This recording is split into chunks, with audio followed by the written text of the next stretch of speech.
வணக்கம். தமிழன் செய்தி கேளாம்.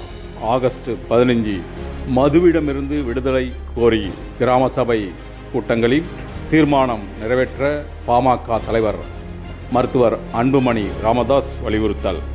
இந்திய விடுதலை நாளையொட்டி வரும் 15ஆம் நாள் காலை 11 மணிக்கு கிராம சபை கூட்டங்கள் நடத்தப்படும் என்று தமிழக அரசு அறிவித்து உள்ளது.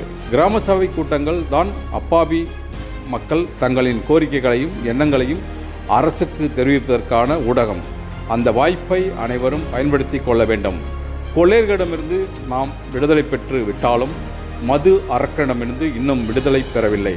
மதுவிடமிருந்து மக்கள் மீட்கப்படும் நாள்தான் உண்மையான விடுதலை நாள் ஆகும். எனவே ஆகஸ்ட் 15ஆம் தேதி நடைபெறவுள்ள கிராம சபை கூட்டத்தில் பாட்டாளி மக்கள் கட்சியினர் பொதுமக்கள் பெருமளவில் கலந்து கொண்டு தங்கள் பகுதிகளில் உள்ள மதுக்கடைகளை மூட வேண்டும், மாநிலம் முழுவதும் மதுவிலக்கை நடைமுறைப்படுத்த வேண்டும் என்று வலியுறுத்தி தீர்மானம் நிறைவேற்ற வேண்டும் என கேட்டுக்கொண்டுள்ளார்.